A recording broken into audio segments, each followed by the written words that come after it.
Hello ratbags, it's Jade. Welcome to a special video today, taking a look at the brand new news that Dr. Disrespect has given an interview for the first time regarding why he has been banned and removed from Twitch. Now let's get it right, I am not necessarily some sort of drama channel. I'm a survival and open world games channel covering indie games too, but I'm on social media all day long looking at brand new news for lots of games and updates. And in the middle of my new show that I'm doing today, I come across the article literally just moments ago saying what's going on, and it's first words from Dr. Disrespect since his removal nearly a month ago. On top of that, one of the most prominent leakers of this kind of stuff, esports commentator Rod Slasher, was doing a podcast last night where it kind of got slipped with Hassan Piker, who he's doing a podcast with, that they think there is a criminal element into the reason why Dr. Disrespect was banned. So is the interview I'm about to cover just to try and get some public support ahead of some major big news by Dr. Disrespect? It is something we should be considering. So I'm literally going to go through the Washington Post and we'll get some answers, but not all of the answers. But this is big news. So it's in the Washington Post. You have to pay for it normally unless you've got some free access for a couple of the articles. Gives the blurb about what happens, how he was removed, and no reason was given other than a bog standard reply from Twitch stating that when people break their terms and conditions, they can be banned. Guy Beam, obviously Dr. Disrespect, did this phone interview with Noah Smith, the reporter from the Washington Post. He says he's been dealing with a lot of stress and anxiety. He said that he and his wife have this livelihood and they've worked really hard to get to that point, but they've just felt that all of that emotions that you could possibly feel since then. Beam, or aka Respect, maintains he still doesn't know why Twitch effectively voided his contract just a few months into a 2-year exclusivity arrangement. Honestly, we don't know, Beam told the Post. It was a total shock. Imagine showing up to work and the doors are closed and you can't get inside. You're going, what's going on? And you've been told you've been fired. But you haven't been told the reason why. We just weren't given an answer. It was the worst feeling. Beam said he learned the news while watching a friend stream on Twitch. He noticed that some of the features normally available to him as a creator were not present and sent an email to Twitch. In their reply, the company informed him of their actions but did not provide a reason. The Washington Post has asked for more details from Twitch, but they declined to comment. Now, what made it interesting at the time was that Discord also removed their partnership. This fueled things more. This made everyone think it was a big reason. Right in the middle of all of these sexual allegations where Twitch were pretty much under a lot of pressure to remove a bunch of partners, where so many people would come forward and claimed that lots of streamers, lots of people in the games industry as a whole had been very inappropriate. And so it did seem to cement this idea, with Discord also doing the same thing and removing him. But let's face it, Discord is just a talking app. And according to Beam, he didn't even realise he was a partner with Discord. And Discord didn't give a reason why they removed him either. So that maybe looks like just a bit of a knee-jerk reaction, but we still don't know the real reasons. Discord simply told the Washington Post that partners are held to a higher standard than typical users and issued a statement similar to that of Twitch. Discord partners must abide our code of conduct, and when violations occur, we take the appropriate action. The company declined to comment on their rationale for ending the partnership. In the days since, Beam said he has spent time with his family, taking a short vacation to the beach while he considers his legal options. He declined to address any potential pending legal action, citing the advice of his lawyers.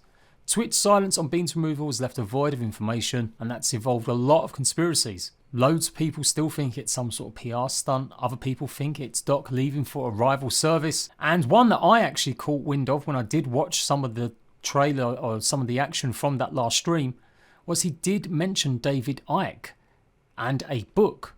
Now, David Icke is a conspiracy theorist recently removed from both YouTube and Facebook for circulating anti-Semitic claims.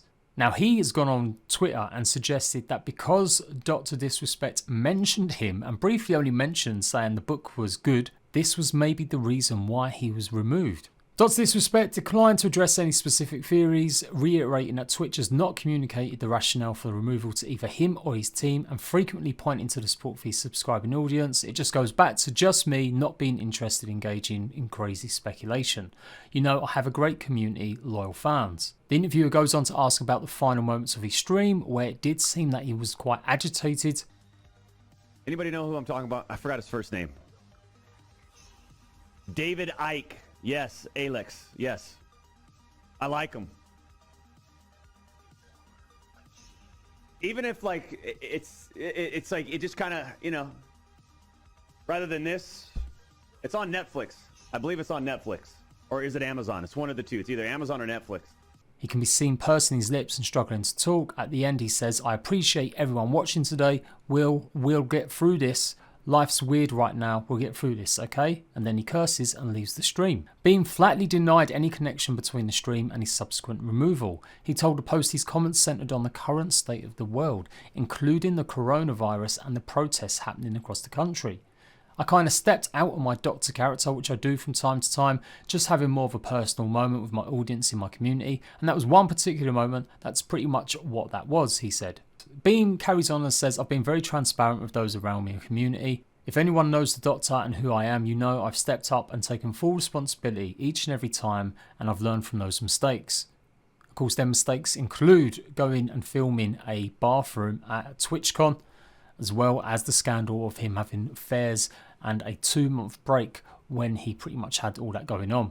Beam reportedly has a 8-figure sum, so that's into millions for 2 years. He's also got a development deal with Skybound Entertainment. They're the people that make the Walking Dead comics and have a hand now in the Walking Dead games. Beam said that the plans for the TV show have not been affected and they're still going to be going ahead with some sort of show. "Listen, we're going to see," said Beam of the planned TV venture. "I've been working really hard, we're ready to go, you know, we're excited to take those next steps." Over the course of half an hour interview, Beam searched for words and issued several stuttering responses to questions, including about his final stream, a marked contrast to his WWE-like character. Asked how it felt to be so restrained in the wake of his removal, Beam said that his response was carefully coordinated by his team.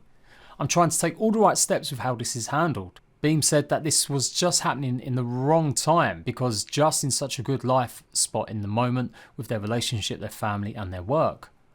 "All the right points were lining up, all the pieces of this big puzzle of the Doctor universe," said Beam, "and everything was just good. Everything was just getting lined up to push the Doctor character outside the realm of just streaming and more into this universe, you know, sort of encompassing mainstream media." Beam said his team are considering next possible steps, but his representatives declined to comment on possible future stream ventures. A number of alternatives exist. This is the rumour that Ninja, Disrespect and of course Shroud are all going to be setting up their own brand new streaming service, or they're going to be jumping on board with another big player. "We worked really hard to get to this point and all of a sudden it's just like everything's kind of halted," Beam said. "But you know, I'm surrounded by a good team. We're putting together a nice little game plan. I'm really excited to take things to the next level." So it does look like he won't be returning to Twitch. It does look like whatever's going on, they are making plans to move on. And we may never know the reason why. Twitch has never actually reported outwardly about some of the situations with some of their other streamers. Obviously in the last 6 weeks we've seen all them allegations and a lot of streamers have been kicked off the platform, quite rightly so, because it has been overwhelmingly with some of the proof that some of them are just pretty much jerks, literally dangerous people. But even then, they still haven't actually come out and spoken individually about any case where they've proper banned someone. Now you can appeal bans, it has happened quite a bit, but it's definitely something that I don't think we're going to get any information from unless there is some sort of court case. Depending on how the money goes and how the situation is, if he's been paid money to basically go off quietly, we will never know. If he's broken his contract and Twitch are determined to fight any legal ramifications of that, they could probably have just ripped up his contract if they really have got grounds to say he's broken it. I have to admit, when I first heard the news, I did just automatically assume it must be something to do with sexual misconduct charges or abusing his power. Given his nature, given the way that he's had certain things happen in the past, and the fact that Discord also took to ban him off the platform as well. But who knows, maybe it is something like some of the other conspiracy theories that have been coming out, saying that it's basically because he was convincing other streamers to join a new platform, or maybe it was down to him just kind of off the cuff remarking about a book. Now, wrong as it might be, that book having any kind of reference to anything or being written by a controversial person, I don't necessarily think you saying a book is okay or you're reading a book necessarily warrants you getting kicked and your livelihood destroyed. And as you would imagine from now, if it had been something more serious, I'm sure we would have seen some leaks by now.